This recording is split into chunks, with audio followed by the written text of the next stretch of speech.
Hey, folks. Welcome back to Weekend Watch Repair. My name is Adam. I appreciate you stopping by today. On the bench, we have a watch belonging to a Patreon subscriber named Bill. This watch is a Seiko 6319 5020 from June of 1987. Initially, I wasn't planning on filming this watch. I do a lot of service off camera, and the reason I decided to film it is because we have never done a video on a Seiko 6319 movement before.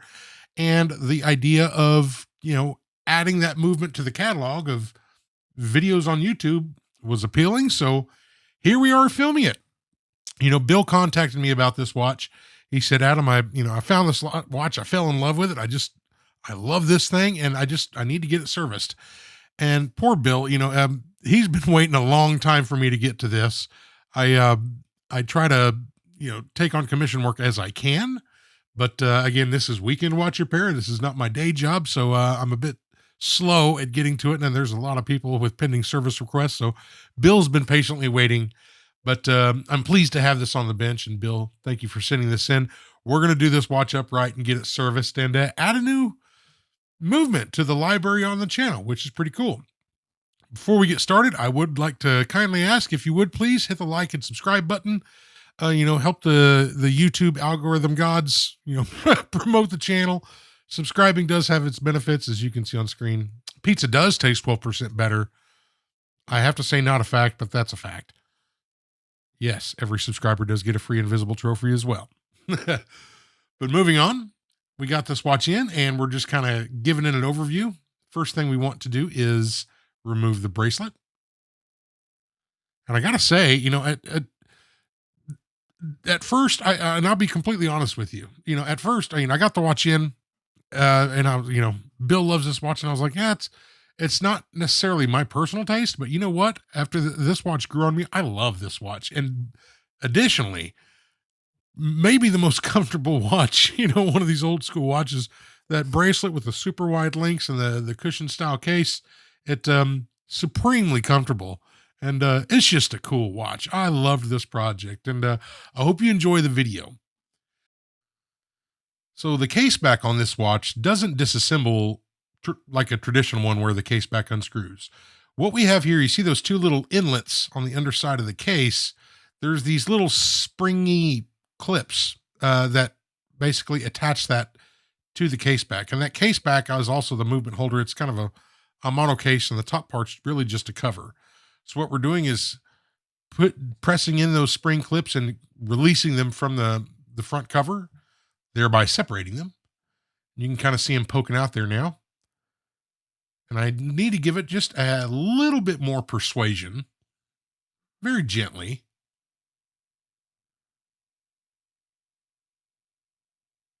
There we go. Now we can go ahead and get this thing separated.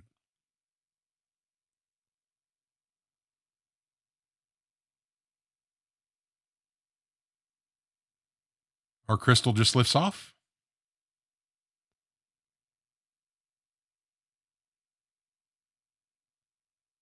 Next thing I want to do is remove the hands. And in order to do that, I need to go ahead and get them lined up. There isn't really any power in the watch right now, but just from me moving the movement around it, the second hand wants to, it's going to move for a minute or two. So I'm just going to simply wait for the hands to line up. When they do, we'll go ahead and cover it with plastic so that we can safely remove the hands.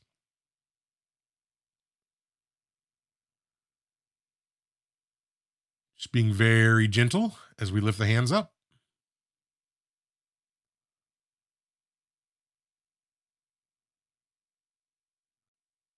Sometimes the hands tend to stick to the plastic, so just being very aware of that as I pull it away. We can go ahead and put them in the case. At first I thought I lost a hand, but then I realized the hour hand and the minute hand are kind of stuck together. So I'm trying to separate those.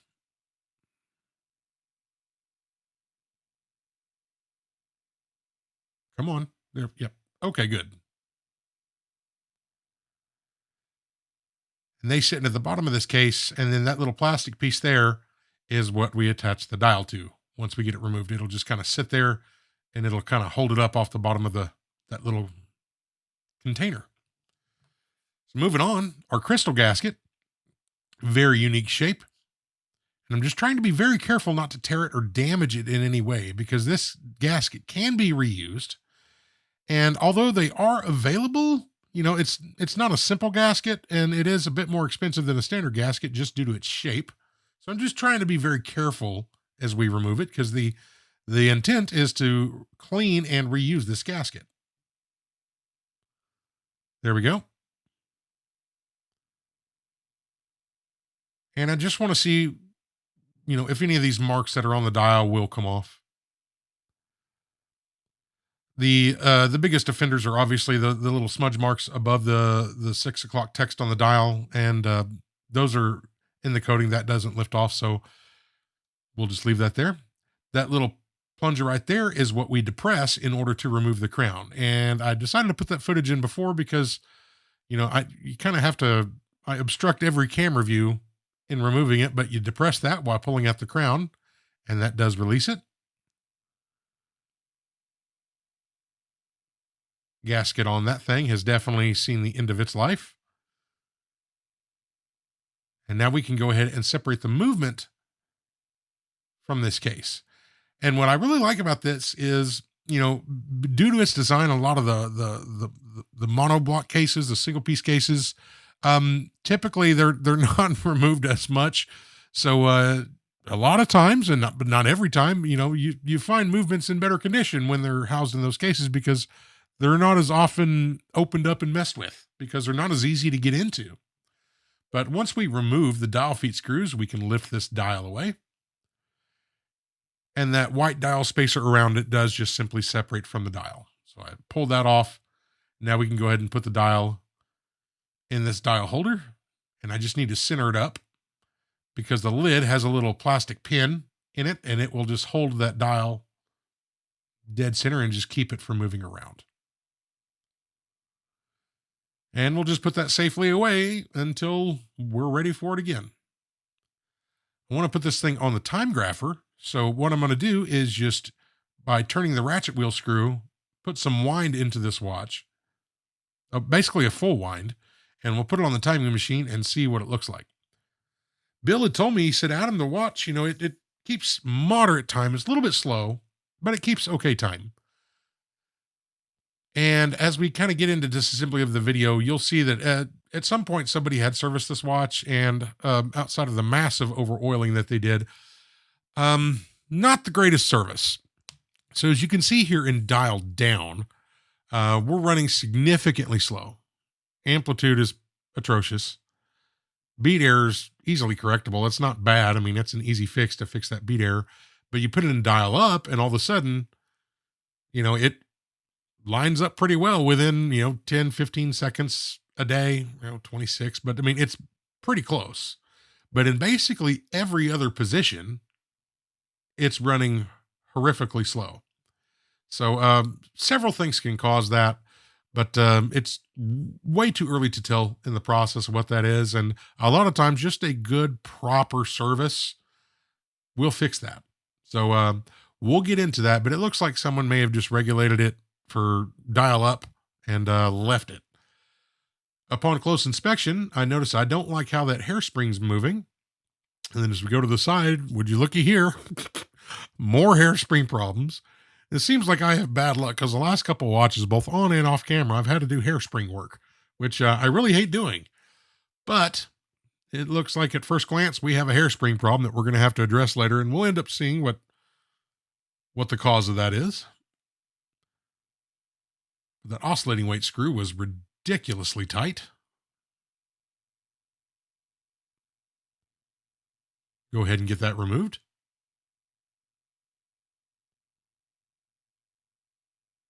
Now there's 3 screws that hold on the automatic works bridge, and we need to remove the automatic works before we can unwind the mainspring and remove power from this watch. And with that pawl lever kind of under spring tension in there, kind of holding it in, I just kind of like to have something on there to keep that bridge from popping off. But on the 63 series, that is a revision of the automatic works you've seen in the 61 series movements, which we've done several of. And literally, I mean, it's it's so they took an obscenely and amazingly efficient and simple, bidirectional automatic winding system and made it even simpler. There's three parts rather than like four or five on the 61 series. There's three, and it's just ridiculous how simple they made it and how well it works. And there is some plastic parts, which some people will scoff at, and I totally get. But, this watch is 38, almost 39 years old, and it's in perfect shape. And those parts in 70 years, they're still going to be fine. So, it's not a Patek, it's a Seiko. And I'll tell you what, they last, and those plastic parts last.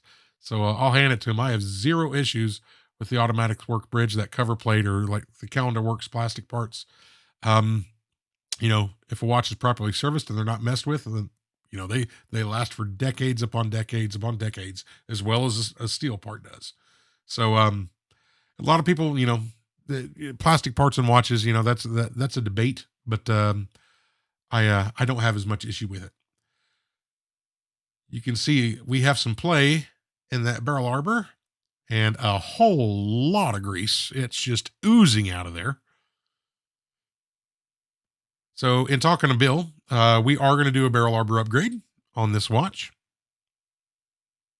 So we'll do that. And I should preface this because who knows what I'll be talking about later when that part of the video comes up. But, I've shown the process of upgrading the barrel arbor jewels in several videos. Most recently, the last one on that Willard, which that was just an incredible project. I'm glad I have that one under my belt at this point, but man, that one fought me. But that watch turned out amazing. But we go into detail on several videos on how to do that. So this one did get a barrel arbor jewel upgrade. You'll see the jewels in it later, but I left out the footage of rimming the main plate and all that because we've done it so many times on this channel that if you're even a semi-regular viewer of the channel, I'm sure you've seen it in several videos at this point. Let me know in the comments if you want me to put that back in each time. It just seemed a bit redundant, but we did end up doing that upgrade to this watch, and I'll show the work after it's completed and in shake stuff and all that.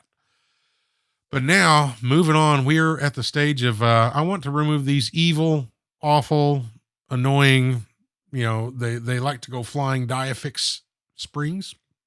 So these are called Diafix springs as opposed to Dia-Shock, which is what Seiko uses on the balance. Diafix, there's two types of Diafix springs. There's these, which are the worst, and another style. But man, these like to go flying. So I felt it worthwhile, even though the footage isn't the best, just to kind of show you my technique on how I like to do it. Even then, I'm still not perfect at it. There's not a perfectly easy way to do it. There's several different methods, but this is the way I like to do it. And I shape my pegwood kind of like a wedge, just to kind of hold it down and keep that spring from flying off. And we'll reattach the spring. It is much easier to reattach without a jewel in it because there's no tension. But for the purposes of cleaning and everything later, we'll go ahead and get these set in. But it's much easier to do this now while the bridge is attached than to do it, say, on a movement cushion or something when it's not attached to the watch. It's just easier to do it at this stage of the process. But I'm just trying to adjust my technique to get that spring back in there underneath that lip. There we go. And I'll just give it a little nudge just to make sure it's kind of seated in there. Because I don't want that thing to go flying off during the cleaning process. I'll likely never find it, even if it is in the jar. Those things have this magic ability to just disappear. Moving on, there's 3 screws that hold this bridge plate down. This bridge plate covers the entire bridge and the barrel, all the way from the barrel to the escape wheel. I don't honestly know if the term applies to these Seiko watches, but in a lot of Switch watches, they'll call that a 3/4 bridge plate.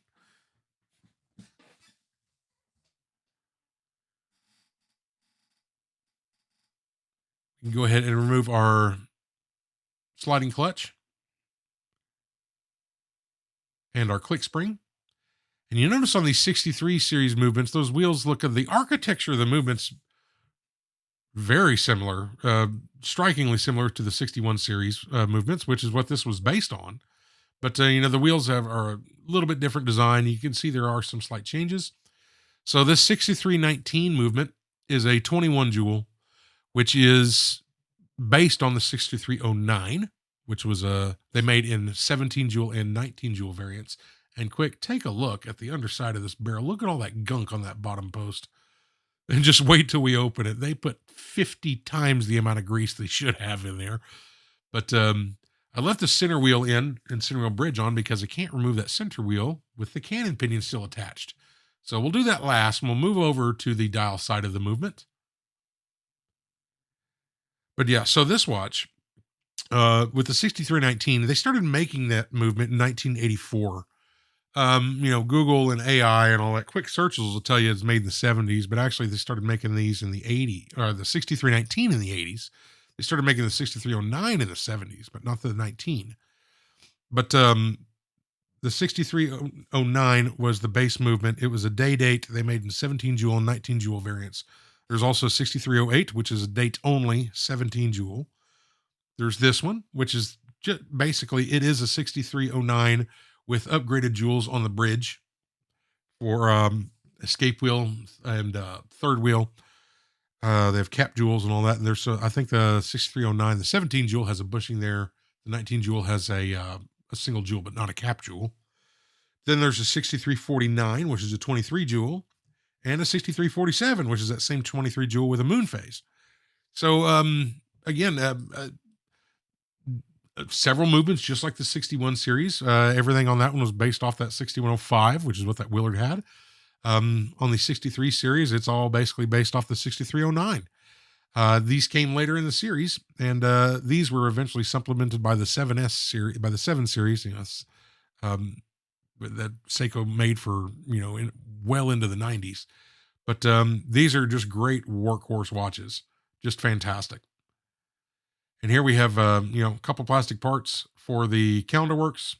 Again, I personally have zero issue with it, and you don't need to lubricate those. They actually called them self-lubricating. I don't know about that, but you do not have to lubricate the posts where those plastic parts go.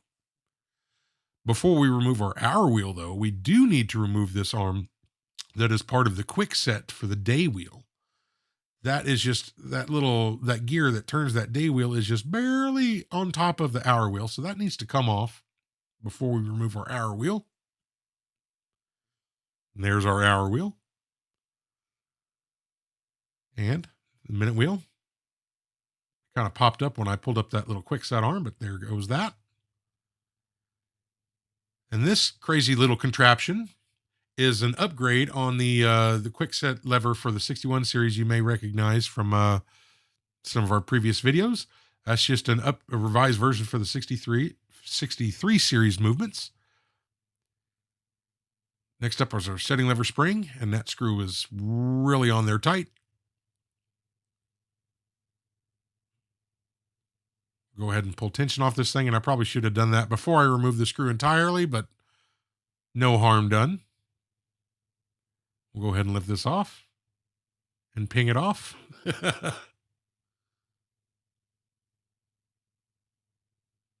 Our yoke and yoke spring, different design again, but same concept where they're all integrated into one part. Here's our setting lever. And this part below it that I'm going to fumble with, you see it's just kind of hanging there. That's really only ever installed on these when the case is, not a traditional screwback type where, you remove you remove the stem from the dial side. So that's just like a little extension arm that allows you to push on that. And then that pushing on that levers up the setting lever and then releases the hold on the stem so you can remove it. So that's not going to be in every movement. That part is only needed on certain cases. But with the dial side disassembled, we can flip this back over, and now we can remove our center wheel. Which again, this is held on by one screw in the same architecture as the 61 series.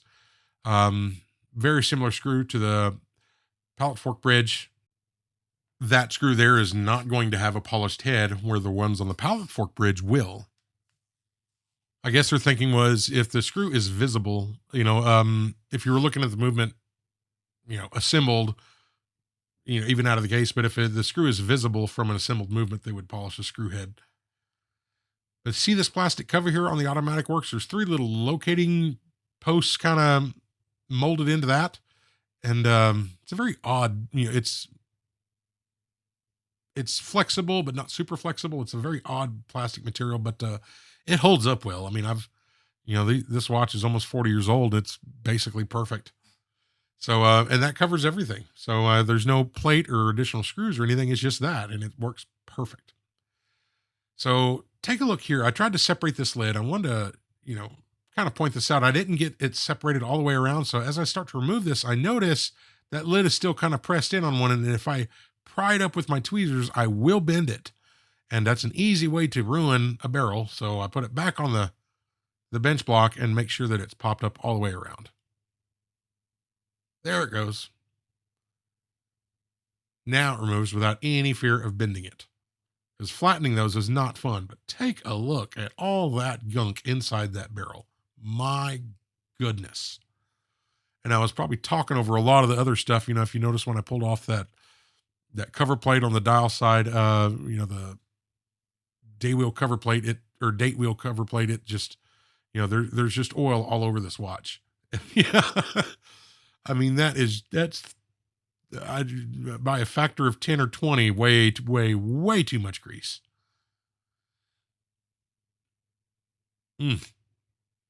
Just disgusting. But we'll go ahead and get this thing removed.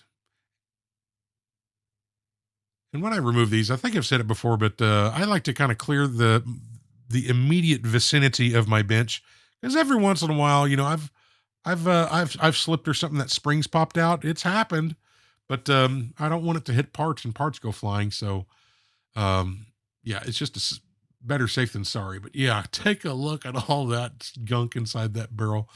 That's probably top 5 worst, and all the gunk it comes from the tweezers. Look at the tips of my tweezers. They're just, there's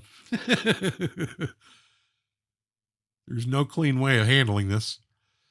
So the spring here, taking a look at the main spring, it's out of flat a little bit. That is fixable.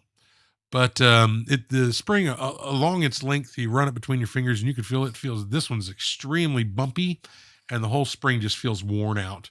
So talking with Bill, we're going to go ahead, and although I do like to reuse Seiko mainsprings when they're in good shape because their bridle's much thicker, this one does need to be replaced.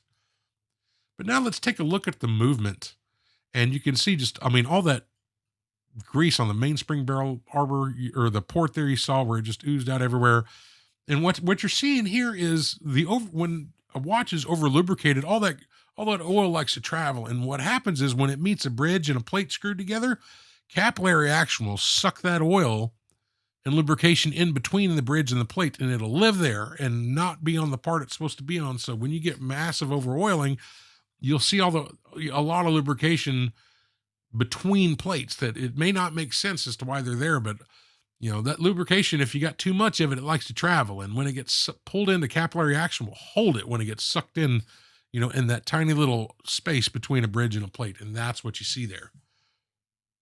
But just using some sharpened pegwood, I'm going to try to break up a lot of this stuff, scrub all the, just try to break up all this loose stuff and scrub everything. And then we dump it into some naphtha.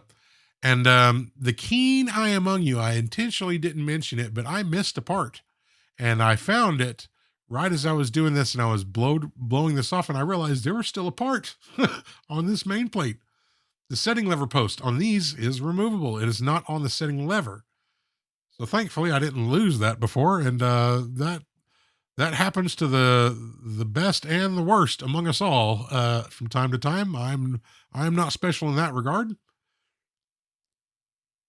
But there we go. Now we're going ahead, and those were shock springs, not dia-fix like the ones on the bridge plate. Those are dia-shock springs, and these are not bad at all.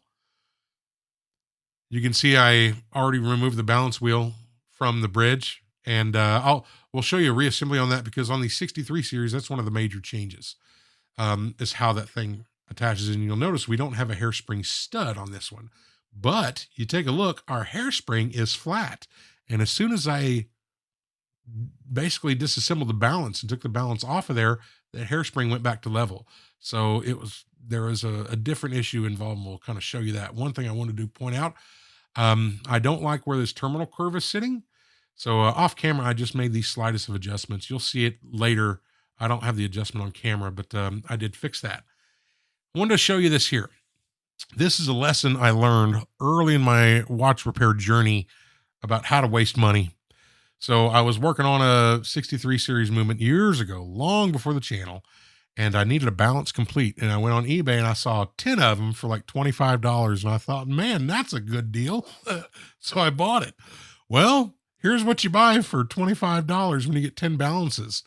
I'm not going to say where these parts came from, but as you can tell, the quality on this is trash. The brass wheel, there's little pop marks all over it. The spring is made of junk. It's just a horrible movement. If you take a look at the profile, the side of that spring, you notice it looks pitted. It doesn't reflect light very well.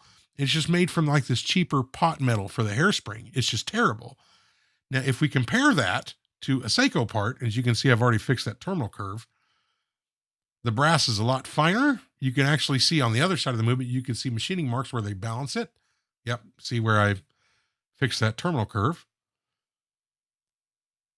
But where they poise the wheel itself, you can see these little machine marks. And if you look at the side profile of that spring, see how that spring reflects a lot more light. It's very glossy looking. It's like a high polish. It's a much better quality material. So don't worry, Bill. You didn't get one of those junk balances. I just thought it'd be interesting to point that out. You get what you pay for sometimes. I learned that lesson years ago. And yeah, I just thought that was worth showing. Moving on. We're going to show some footage here of just taking some silicone polishing sticks. I think the brand name of the popular one is called E-Flex. These are generic, but it's the same thing. But we're cleaning up the pivots on everything. And on this center wheel, I'm just using some pegwood to break up a bit of that loose grease and junk that's on there. But very weird. I think the footage came out well. This is a very odd angle. I've got that bench block at like a 45-degree angle to the camera, just to make it viewable. But that's just kind of how I clean up those pivots. And that doesn't fix bad pivots or anything. It just it cleans the gunk off of them and allows for, inspection. If you do have a worn pivot, it makes it much more easily visible. Pallet fork got cleaned. And now you can see here, we skip forward a little bit. I have done the jewel upgrade on this watch, and I'm just checking in shake right now, and I'm really liking where that is. And if we flip this over, what I'm looking at is the gap between the top of the barrel and the underside of the bridge plate, and making sure that's even all the way across, and that barrel's not sitting there at an angle. And there's a quick shot of our bottom jewel. But everything went great with the jewel upgrade. And to be completely honest with you, it is much easier to do those jewel upgrades off camera because, I try to have my hands out of the way and my head out of the way to allow the camera to have a view. And it's kind of awkward. It's honestly a lot easier to do when I can just be right up close and doing it, which is how I did this one. The results are the same. It's just I find it easier. So I didn't film it because we filmed it again so many times. But if you want to see it in future videos, I can. If not, the most recent one I'll direct you to the Willard video, or basically any of the 61 series chronograph videos. We've shown that process on, so feel free to take a look at that if you would like to see that again. I'd like to take a quick moment. You saw me load up all the parts, and we'll just say a quick thank you to the Patreon supporters of this channel. I say it every video, and I know it sounds redundant, but I feel it is necessary to call them out and say thank you for your support. I do appreciate it very much. You're the lifeblood of the channel, and I mean that a lot. Thank you so very much. And by the way, I had some hats made up, and 2 patrons now have hats, and I'm trying to think of unique ways to do giveaways on those. So taking the case parts, we'll go ahead and put them in our ultrasonic and see what song it plays for us today.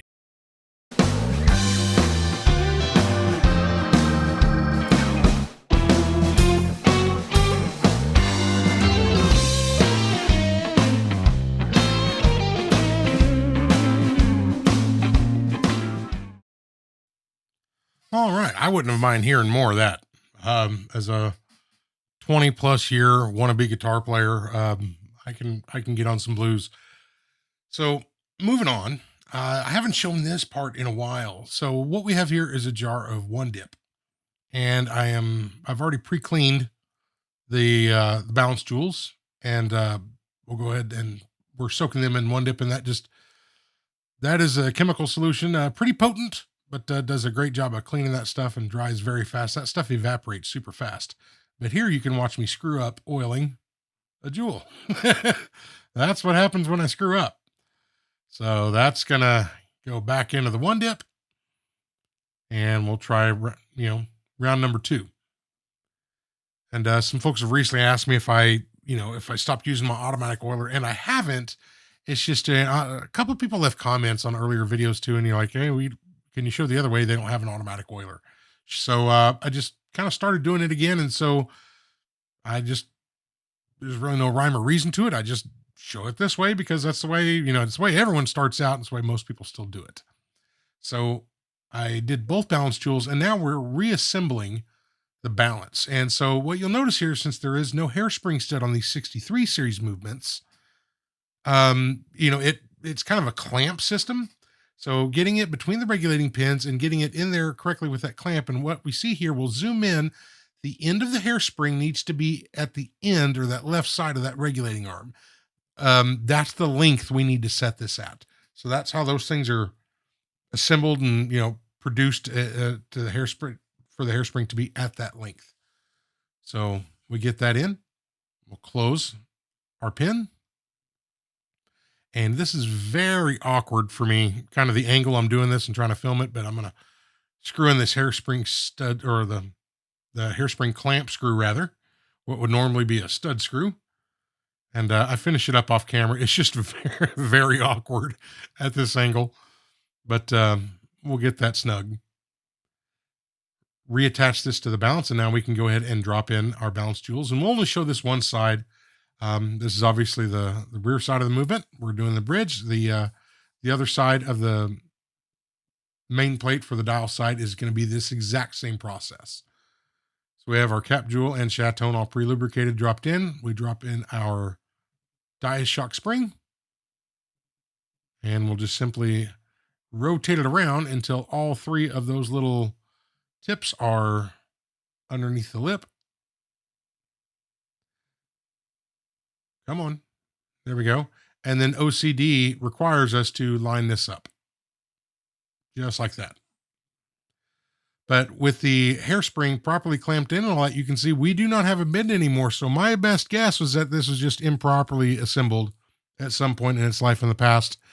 I did, mess with this a little bit, loosen the hairspring stud screw and just kind of make sure it's level again, because adjustment's a little bit different on these just because it's design, but very simple to level these springs, but we don't have that outer spring at a different level than the outer ring of the hairspring at a different level than the rest of the spring. So I think it was an assembly issue previously, and clearly not a hairspring being out of, bent out of shape issue, which is much more preferable. But just giving this thing a once over and just making sure that everything looks good. The balance is spinning freely. The hairspring looks level. I eyeballed the alignment on that impulse jewel with the escape wheel and pallet fork. One thing I'm not sold on. So this is our regulating pins, and we zoom in here as we spin this. Normally you need a little bit of movement, about the width or half the width of the hairspring on either side of that, because it needs to bounce back and forth between those and rest dead center between the pins, but not touching them. But it's basically touching them at this point. So I think that's an adjustment we'll have to make once we get this watch running, see what the time grapher says, but I may address that later. What you're looking at here is the cap jewel for the escape wheel. And as you can see, it is pretty nasty. So what I'm going to do here is just use some sharpened pegwood and just kind of scrub it a little bit. And if we tip that towards the camera, you can see it kind of, the progress that makes. So what I'll do is I just keep rotating the jewel in my tweezers and then just going right to left. And eventually, due to me rotating the jewel around, we eventually cover all the surface area of the jewel. And I just kept this entire footage in just because there's really there's not a good stopping point. But this is the process to kind of pre-clean those jewels. Balanced jewels as well get the same treatment before we go into the one dip. And basically, we get it to the point where it looks basically clean enough to reassemble.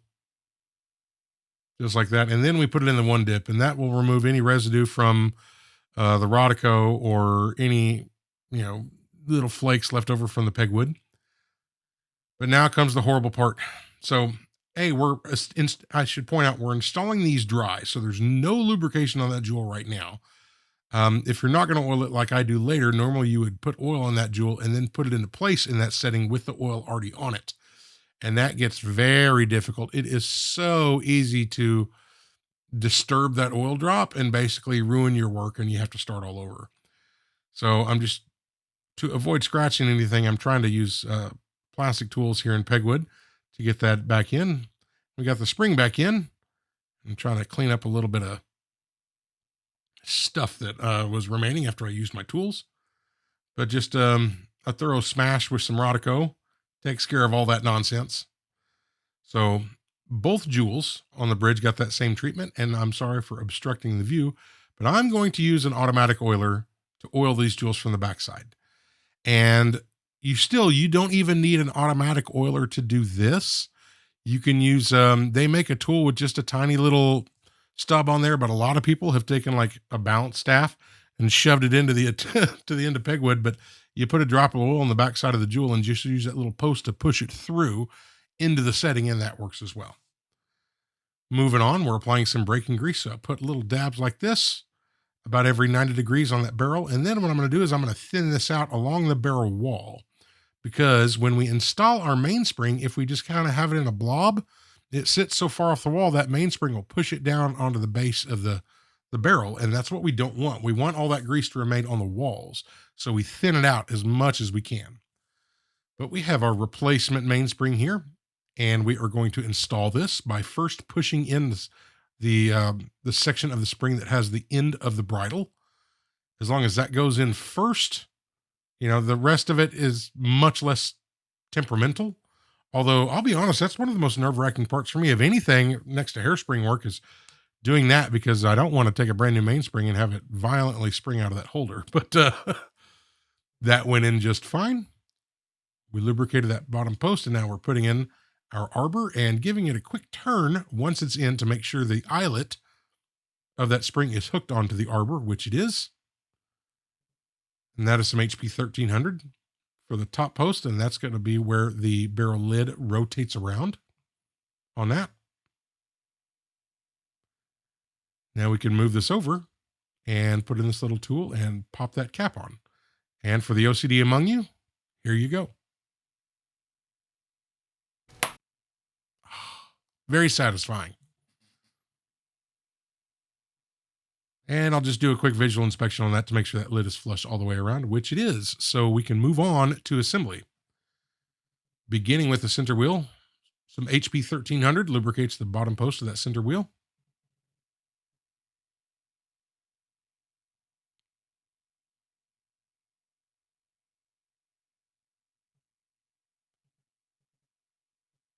And we'll do the same thing for our barrel.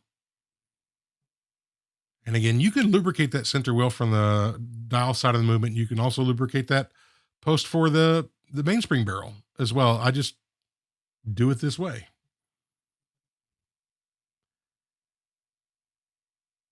And a little bit on the top of that, again, HP 1300 on the top of that center wheel for our bridge. And the last several videos have really focused on in-shake, and I've shown a lot of footage on that. All that was checked here, and it was all fine, so that's why I didn't include any footage. The only in-shake adjustment needed on this watch was for the mainspring barrel due to the jewel upgrades that we did. So I did not have to make any adjustments anywhere else.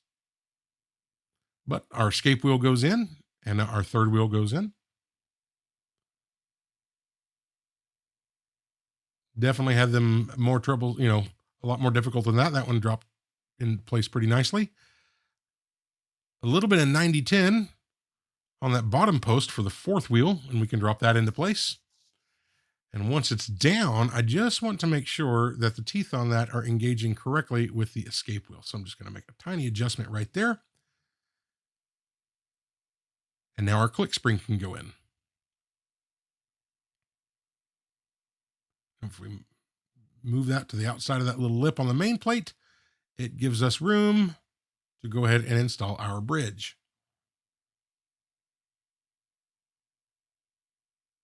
Not the cleanest one I've ever done as far as installing it goes. It's clean. It's not the cleanest install I've ever done. It's a little bit off, so I need to make one little nudge right there, and you saw it kind of drop down. And we'll do the tapping trick on this one as well. And while I do that, I just I feel it worth noting. I don't probably doesn't make a bit of difference. Probably shouldn't say anything, but the channel's kind of grown a lot, and due to that growth, I've received some inquiries that I never anticipated. Mainly from people wanting to do partnerships or sponsorships or product reviews and stuff like that. And I've never really talked about that. And to be completely honest, I've politely and professionally declined every one of them. Mainly because I don't see a need for me to use the product.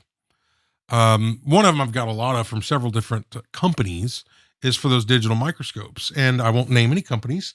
And I have nothing against the microscopes, to be honest with you. I just don't really see how I could use it. And I'm not comfortable doing a review for a product that, I don't want to do a negative review. I would rather, just not do a review at all if it was negative. I really only want to show you stuff if I thought it was positive. But, and that's just me. Maybe there's more value in a negative review. But I just, they've reached out a few times, a few different companies, and I've had no problems with them. Very nice, very cordial and professional. I just, they're, hey, we'll send you a free microscope if you'll do a product review. It's just, I have a microscope camera on my stereo microscope. So I don't really see a use in my process for that. And so, I appreciate it. Thank you, but no, thank you. And it's kind of overwhelming because it seems like I get one a week now. I mean, I've had people want me to do reviews for chairs. They're like, hey, we have this chair that, really super comfortable. And I actually, quite honestly, liked the chair. It looked really nice. It was expensive and way nicer than what I'm using. But I'm like, how do I do a product review on a chair? Like, I shoot everything in macro, and I'm not like this sales pitch product review person. Like, I love, what's that channel? These guys in Australia. Jody with, what's the name of his channel? I'm having a mental block, but, I love that channel, and he is so good at that. And he has a moans and nickels, and he'll give you the negative on his, every watch he does, stuff he likes, he doesn't like. He's very honest with his reviews, but, he's got that nailed down. And I'm just like, I don't get in front of camera. I don't know how to present that stuff. So it's just one of those things where I've declined them all, just either out of, I'm just not, I don't know how to do it, or I just wouldn't use the product. So, it's just the growth of the channel has been interesting. Oh, by the way, you see me, I got a little escapement lubrication there on the pallet fork bridge. I noticed that. We'll clean that up here in a minute. But I'd like to say I appreciate the companies who've reached out. It's very humbling, and I thank you. And if one comes along with a product that improves upon something I have or something I can see a use for, I wouldn't mind figuring out a way to do a review. But manage your expectations, because I am not a product review person. I don't really know how to do that. And so I work on watches. It's just kind of what I do. And I think my videos aren't as polished or whatever. I think they're technical, but they're not as polished as some of the others. So I am a hobbyist watch repair guy. So temper expectations. But that's why you don't see that stuff. I get a lot of that now, and maybe one day I will do it, a review on something, but it has to be a product that I see a need for me for. I don't want to open up the floodgates for, if they sell, tool brand A, but I use tool brand B, but they're both the same. What's the point? I don't really see a need for it. So, anyways, that was a long rant about nothing really important. We got the watch running. This has been running about 20 to 30 minutes. Did some simple, basic regulation. This is not final. This is just seeing what this watch is doing. Amplitude looks fantastic. Beat air is great. Um, Sorry, I wasn't forward thinking enough. I haven't regulated the watch yet, but I haven't shown multiple positions here. But it's all well within reason. There's about 10 to 15 seconds difference right now. We'll let that run in over the next several days and adjust regulation. What's going to be interesting about this watch is, since this is kind of that one piece type case, you can't normally. I like to regulate a watch final regulation once it's in the case, because that actually changes like the dynamics of it. Like, I don't know if it's like movement harmonics or what, but you can see slight changes versus when it's in a movement holder. So final regulation I want to do when it's in the case. But since you can't access the back of the watch on this one, since it's in the case, you can't. So all those final adjustments I actually make by doing it. I put in the case temporarily, and I test it, make tiny adjustments, but the majority of it not. But it's a much more drawn out process on a watch of this type. Not impossible, but due to its one piece case, you got to have the automatic works in and all that. And I mean, it's a different final assembly order than it would normally be if the case was removable, and you can install the automatic works once it's in the watch, all that stuff. All that has to be done outside of the watch. So just a different kind of, if you're doing one of these, kind of keep that in mind. I remember my first one or two, I would do that, and I'd put the movement in and then realize, oh gosh, I still got to put the automatic works on and I can't get to the back of the watch. That happens. It sounds silly, but it does. Moving on, we're assembling our keyless works. We put some heavier grease on the back side of the yoke spring where it's going to make contact with that side wall of the main plate. And we'll just hold this down as we put tension on that, making sure that it stays in that, center part of the sliding clutch. And then this flat part here, we're putting grease on. That is where it's going to put downward pressure on the setting lever. And then I'm going to put grease in each of the three little grooves here for the basically the jumper spring, the indexing spring for the setting lever. Now we'll go ahead and drop this down, put it in place. And again, I admittedly go a little bit overboard with the grease on the keyless works, but I do go back later and clean up excess before final assembly goes in. But if you've ever installed these dry and then tried to lubricate them, and then the first time you pull the crown out and try to move it around and all that, it could be extremely difficult. And sometimes to the point of, you may think, wow, it feels like I'm going to break this thing. But pre-lubricating those parts, and maybe with a bit of excess, allows that initial movement and engagement of those parts to have good lubrication. So you move it around a few times, it gets that lubrication where it needs to be, and then just clean up the excess and call it a day. To finish up the keyless works, we're applying some heavy grease to the stem. Light coats on the four flats where it's going to engage with the sliding clutch, up there where it's going to enter the case, and where it's going to engage with the setting lever, and just a bit on the tip here where it's going to go in the movement. Now we can slide that in. Make sure it engages properly with the setting lever, and just give it a quick test. And this is where that extra lubrication pays off, is right at this moment. But that felt fantastic. Now, more of that same grease is going to go right here on the post for the center wheel. And we can install our cannon pinion. And this is friction fit. It just pops down into place. Just like that. HP 1300 is going to go on the post for the minute wheel. And just a very small dab on that little raceway. Right there. And that can go in.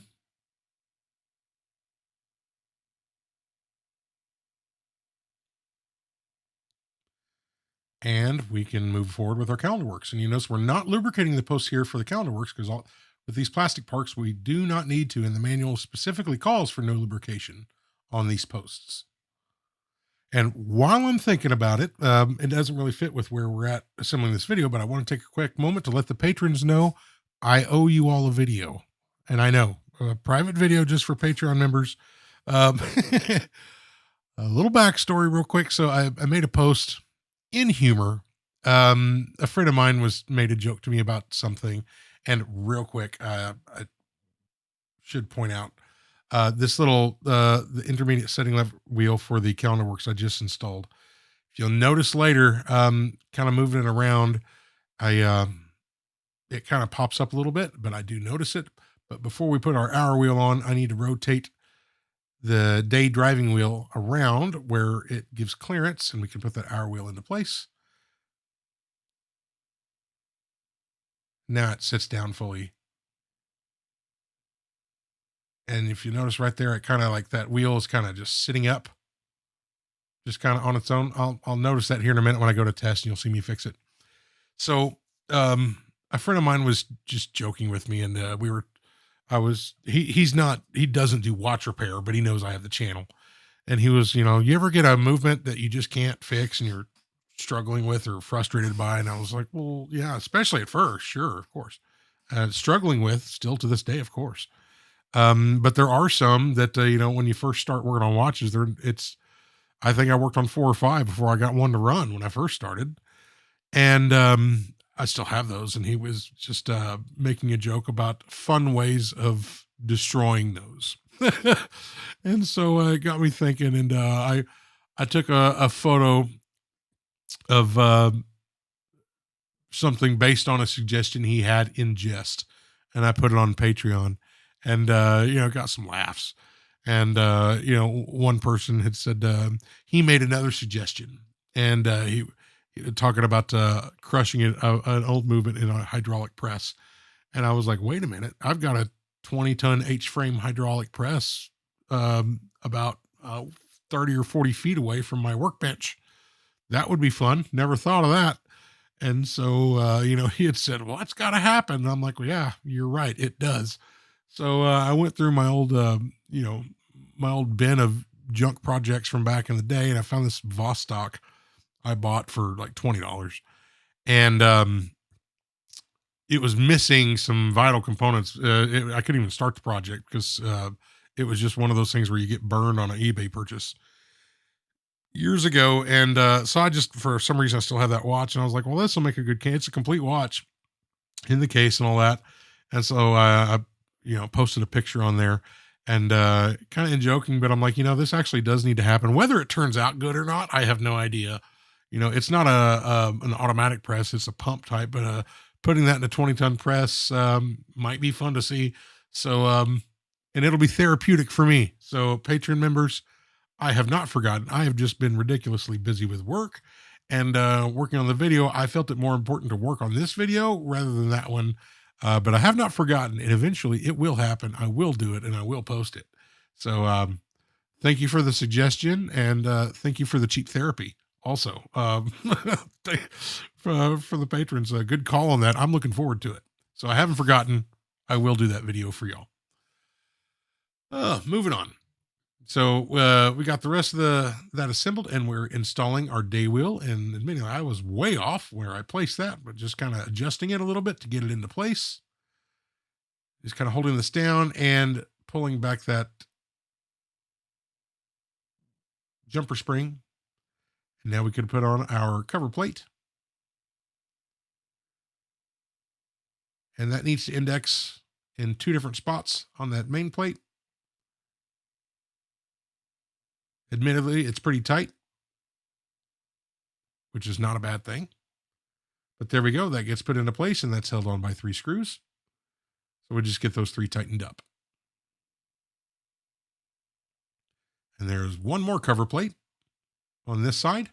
And again, the entire purpose of that cover plate is just to cover a section of the teeth on that date wheel that just keeps it from raising up and becoming disconnected from the movement. So that just holds it down. But now that we have those in place, we can just give our quick set a quick test. And that's looking good, feeling really good. And now I want to give the, just the a test of the watch running normally, making sure that's flipping over. Perfect. That's exactly what we need to see. Now, on that cover plate, there is the jumper spring for the day wheel. So I'm putting the tiniest amount of 9010 on the teeth, and I seem to make a mess of that every time I do it. So I'm just going to clean up that tiny amount of 9010 on the top of that little jumper spring. And we can go ahead and put our day wheel into place. And just turning it so I can see that jumper spring from the underside. And I'm just using a fine oiler here. We'll pull back that jumper spring, set it in place. And when it's in place, that wheel drops down to where it needs to go. And I notice we have just a tiny little bit of stuff on there. Like those parts obviously don't go through the standard cleaning process. So I just use some Rodico to go over it a little bit. Since I saw those tiny little flakes under the microscope, worth doing. But I go over all this before the watch is clean. And I clean up any dust particles or any just fibers or anything that are in there. But one more test. That's looking good. We turn the crown in the opposite direction. And that's working perfectly.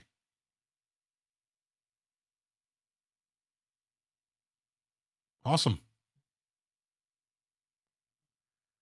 So now we can put on our dial spacer again and just making sure that little cutout, like you see there at the 7 o'clock position of your screen, is lined up with that little arm for our setting lever.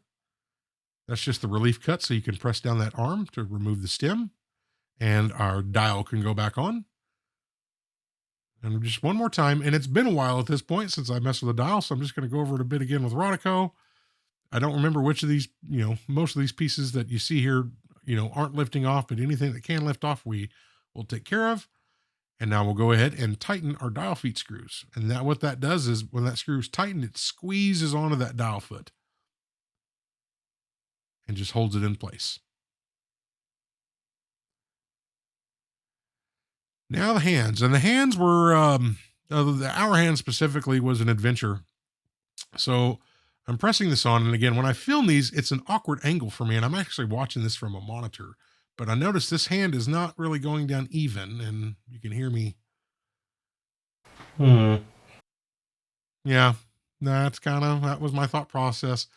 And so you don't want to muscle these, right? And so I want to support the jewel from the underside, which is why I have it in this holder. And I'm just pressing it down, but not aggressively, but it's just not going down right. So eventually what I do is I give it a few more pushes here, and I just don't like where it is. So I take it off, off camera and just use the hand tools and all that with the profile view from the microscope. The footage was terrible, which is why I didn't include it, but I did get it down seated properly. And now we can move forward, and the rest of the hands went on nicely.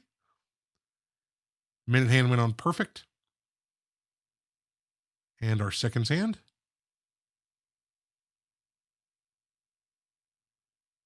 That pushed in. And I thought there was a room for a bit of improvement. So I'm going to line this up again. And I'm 90 degrees from what you're seeing here. So it takes me a minute to line everything back up. And I'm going to give it one more little push. There we go. That's what I want to see. Seated down there properly. Clearance is good. So, okay, moving on. We need to assemble the automatic works and get that on the watch before we can put it in the case. So we're going to go ahead and apply a liberal amount of lubrication here. You can use Seiko S4 grease on this. HP 1300 works just as well. Put a power lever on there, but one thing just make sure of is do not get any lubrication on the top of that post where that eccentric post where that thing sits, because that is very, very, very close to the fourth wheel jewel on the bridge plate, and you don't want to cross contaminate those lubricants. There we go. The transmission wheel goes in, or the first reduction wheel, and now we can put our little plastic cover into place, and that just presses into place. It's held in there by friction, but it does not budge when it's in there. And that is the automatic works, ladies and gentlemen. It does not get any easier and frankly more efficient than that. But we'll go ahead and put this down. And do a pretty awful job of lining it up at first. So I fiddle with it for a minute, but eventually kind of get it in the spot where I like it. And watch this plate as we turn this ratchet wheel screw, all those gears will line up and you'll see that plate just kind of drop down right there. You see that? Now we know that that reduction wheel is engaged with the ratchet wheel correctly, and we can go ahead and get this bridge tightened down. And don't worry, I know because you see this movement holder, the movement holder is only touching the dial spacer ring. It is not touching the dial, nor and the hands have in the seconds hand, all that has plenty of clearance. So it actually is not damaging anything. Although when you do hold it in a movement holder like this, whether it be a metal one or a plastic one, you don't crank down on the movement holder. You just barely snug it. It's not on there tight at all. But our oscillating weight can go on. We'll tighten that down.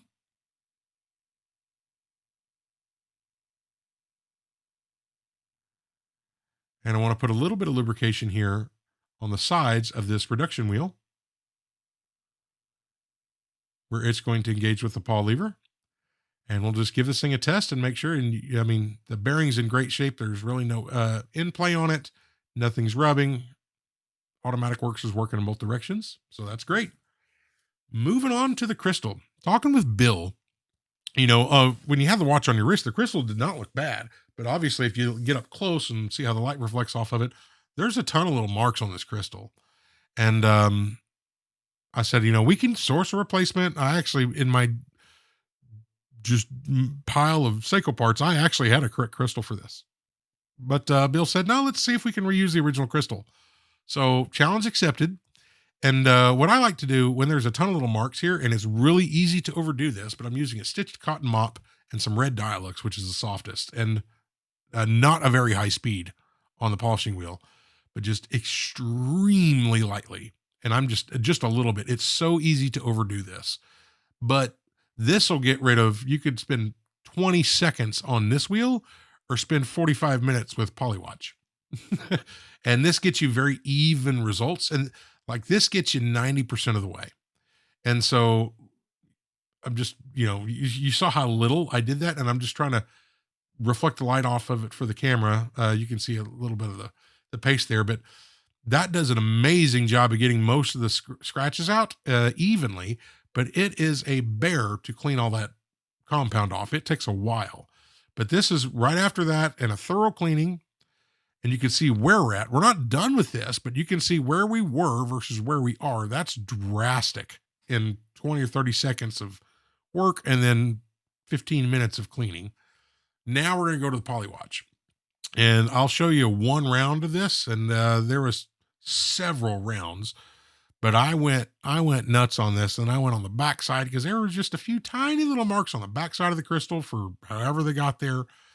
But just even the non-visible parts, I tried to clean up and tried to do this to get it as good as I possibly could.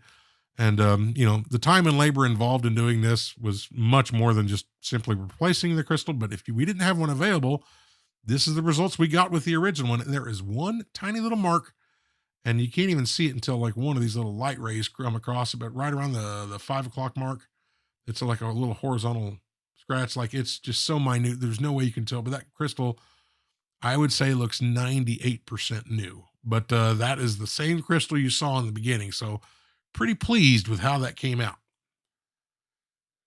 So now we have all of our case parts cleaned. We drop our movement in. We have a new gasket with silicone grease applied on our crown. We can go ahead and get that installed.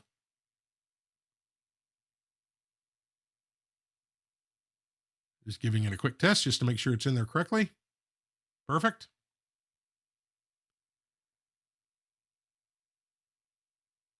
A little premature there on the air. I was about ready to do the crystal, but I haven't put on my gasket yet. So I'm doing some cleaning here, but the gasket still needs to go on. We'll do that here in just a moment. Now these gaskets, these can be stubborn, especially if you're not holding it with your hands, but you need to get that little post there on the right hand side in that little hole where the setting lever access is. but it needs to be, that gasket needs to sit on the outside edge of the dial spacer all the way around. Not the easiest thing in the world to accomplish, and eventually I'll just have to get my hands in camera and get it in there. But once it's sitting down, you'll see me here. It's fiddly, but there we go. Now I can blow this out one more time, get all the little pieces of dust and stuff out of there, and put on our refinished crystal. And that's looking really, really good. I'm really actually proud of how that turned out. And now our case can go back on. By the way, those springs attached, I put the bottom side in first and then just kind of rotate the top side onto it. And just give it a little push and it'll seat it down. And it does make a little click. Then I just go around and just give it a little snug fit all the way around and just making sure that everything's in there seated all the way in. And that is a tight fit on that thing. There we have it. Moving on. I like to replace spring bars in basically every watch I do. It's cheap insurance. You know, spring bars are not, even good spring bars are not necessarily expensive. And so, the old ones on this thing were not in bad shape, but they're not as good as brand new spring bars. So, again, cheap insurance. I like to do it on every watch I do. It's just, I had a spring bar fail on me one time, and I'm never going to reuse questionable spring bars ever again. But I'm leaving this entire footage in there. It is a little bit of a balancing act, holding, you know, that in link and bracelet on there together with the spring bar, holding it together while it's not on the watch. But we'll kind of get it in place. And, you know, you can make this look really easy with some clever editing, but you can kind of see the balancing act here sometimes that you have to play. There we go. And just give it a tug and make sure that, yep, that's in there securely.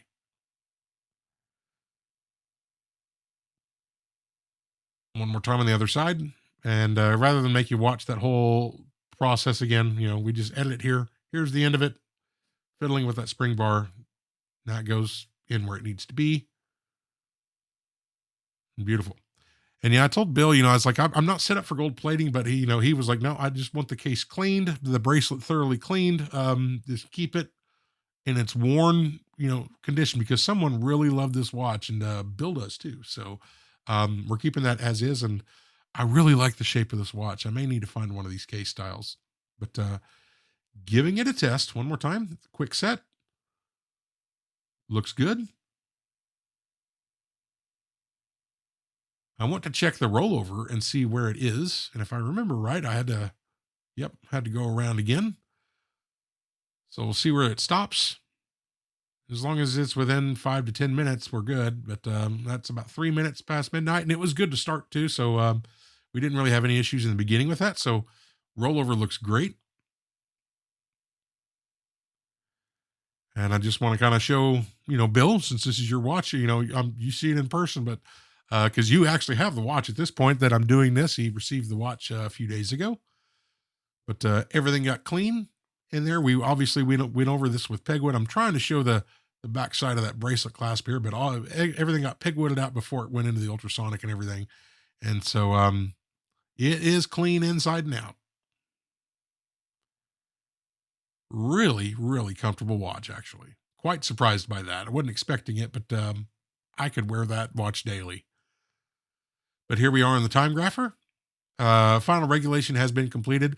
When I can, I like to set these a couple seconds fast per day, but we're running, you know, 2, 3, 4 seconds, and it's within about 8 to 9 seconds between all positions. About +5 to -3, you know, -3, -5. So 8 to 10 seconds across all positions, which is just absolutely fantastic.